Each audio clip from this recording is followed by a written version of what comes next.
Jeff Chandler was born Ira Grassell on December 15, 1918, in Brooklyn, New York. He became one of mid-century Hollywood's most magnetic leading men, tall, silver-haired, and blessed with a resonant baritone voice that made him both formidable and sympathetic on screen. Chandler's rise from working-class Jewish roots to stardom during the 1940s and 1950s is a classic Hollywood success story, built on talent, discipline, and a fierce work ethic. Yet behind the glamour was a man whose life was marked by relentless pressure, exhaustion, and personal turmoil. Even at the height of his career, Chandler's public image as a heroic, unshakable figure masked a private reality filled with marital strife, rumors, and a growing sense of physical fragility.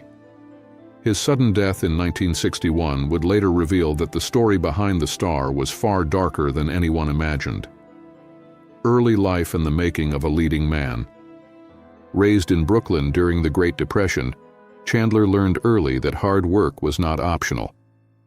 After graduating from Erasmus Hall High School, he studied acting at the Fegan School of Dramatic Art in New York City.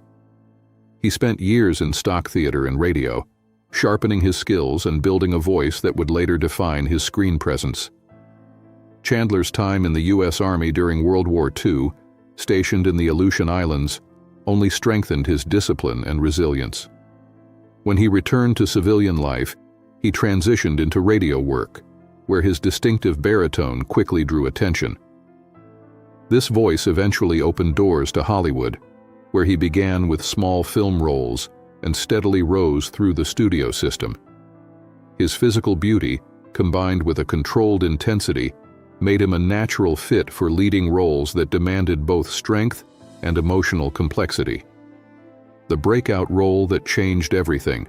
Chandler's breakthrough came with the 1948 film Johnny O'Clock, where he played a tough gangster with an unmistakable presence.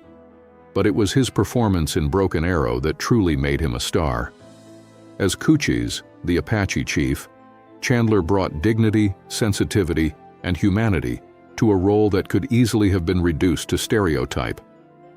His portrayal earned him an Academy Award nomination for Best Supporting Actor, a rare achievement at a time when Hollywood often depicted Native Americans as caricatures. The role marked a turning point in the industry's portrayal of indigenous characters, and it also proved Chandler's range as an actor capable of deep emotional truth. From that point on, he became one of Universal Studios' most valuable leading men, able to carry adventure, war, and Western films with equal credibility. A career built on versatility and stardom. Following Broken Arrow, Chandler became a bankable star, appearing in a wide range of genres. He starred in adventure dramas such as Smuggler's Island, 1951, war epics like Merrill's Marauders, 1958, and westerns including The Jayhawkers, 1959. He shared the screen with major actresses of the era, including Jane Russell, Rhonda Fleming, and Maureen O'Hara. Chandler's characters were often stoic and strong, yet never one-dimensional, men who carried inner vulnerability beneath a tough exterior. His on-screen charisma was matched by a disciplined off-screen life, as he worked relentlessly under studio contracts and maintained an intense schedule. His popularity was not limited to film either. His baritone voice and romantic style translated naturally into music, and he released several albums of ballads and standards, proving that he was more than just a handsome actor. He was a true performer. The marriage that could not survive Hollywood's pressure. In 1946, Chandler married actress Marjorie Hosell, and the couple became one of Hollywood's most glamorous pairs. They had 2 daughters, Jaime Tucker in 1947 and Dana Grassell in 1949. For a time, the marriage appeared stable, even enviable.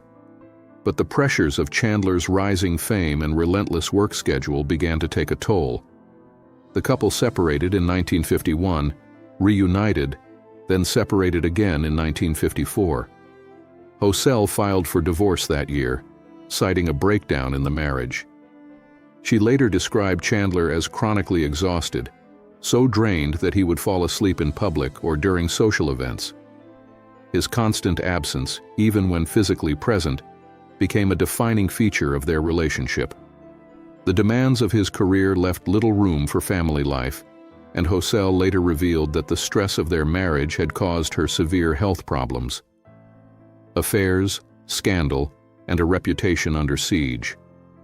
In 1957, while filming Raw Wind in Eden in Italy, Chandler began an affair with actress and swimmer Esther Williams, a relationship that quickly drew media attention. Hosel filed for divorce again, and the marriage ended in 1958. During the divorce proceedings, Chandler testified about his earnings, reportedly making $60,000 per film in 1957 and $75,000 per film in 1958. Yet he also admitted that his income was heavily diminished by managers, agents, and lifestyle expenses. The court ordered him to pay substantial support and alimony, including a $100,000 lump sum settlement. Meanwhile, Chandler's romantic life continued to attract tabloid attention. His relationship with actress Gloria DeHaven was exposed by Confidential magazine, revealing the aggressive tactics used by tabloids and private investigators to create scandal. These public controversies began to erode the pristine image the studios had built around him. The allegation that reopened old wounds. Years after Chandler's death, Esther Williams published her autobiography, The $1 Million Mermaid, 1999, claiming that Chandler had confessed to being a crossdresser after proposing marriage. The allegation was sensational and shocking, not only because it challenged Chandler's carefully cultivated masculine image, but also because it came decades after his death. Many of Chandler's friends and colleagues publicly rejected the claim, including actress Jane Russell, who called it the last thing I would expect of Jeff. The controversy reopened old wounds and reignited curiosity about Chandler's private life, reminding fans that the man behind the star was always more complex than his public persona. Even without proof, the allegation had a lasting effect on how people remembered him, turning his legacy into something that felt unsettled and incomplete.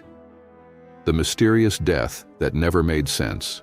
On June 17, 1961, Chandler died at the age of 42 following surgery for a slipped disc. At the time, the official cause was listed as complications from the operation, including a blood infection and medical error. But the circumstances surrounding his hospitalization and rapid decline raised immediate questions. Friends and colleagues, including his ex-wife, wondered how a seemingly healthy man could deteriorate so quickly under the care of a respected hospital. Rumors of misdiagnosis, allergic reaction, and negligent care began to circulate. A nurse allegedly told Chandler's friend Sammy Davis Jr. that there was panic in the operating room after Chandler experienced seizures and anaphylactic symptoms. These stories suggested that the tragedy was not a random accident, but a preventable disaster. New evidence, new answers, and a quiet cover-up. Decades later, new evidence emerged that changed the story of Chandler's death. Unsealed court documents and hospital archives reportedly revealed that Chandler was administered a penicillin-based drug to which he had documented allergies. The medication triggered a severe reaction, and inadequate post-operative monitoring allowed his condition to spiral out of control. In the years that followed, the case was surrounded by a veil of silence. Industry insiders suspected that the studio system, fearing damage to Chandler's reputation and the broader image of Hollywood, may have pressured hospitals and the press to suppress damaging information. With Universal Pictures invested heavily in Chandler's career, any scandal could have threatened not only the actor, but the studio itself. The emerging evidence suggests that Chandler's death was not just a tragedy. It may have been a preventable disaster deliberately obscured by powerful forces. Conclusion: a legacy recast in shadows. Jeff Chandler's life was one of brilliance shadowed by strain. His talent and charisma made him a defining figure of 1950s Hollywood, yet the pressure of fame, personal turmoil and relentless work demands left him vulnerable. His sudden death, once explained as a tragic medical complication, now appears to have been the result of negligence and perhaps deliberate silence. As new evidence emerges, Chandler's story becomes less about the myth of the silver-haired hero and more about the human cost of an industry that prized image over truth. Fans revisiting his films can now see him with fresh eyes, not just as a handsome leading man, but as a man whose life was cut short by a system that failed him. The mystery of his death is no longer unsolved. It is a stark reminder that even the brightest stars can be extinguished by negligence, secrecy, and institutional failure.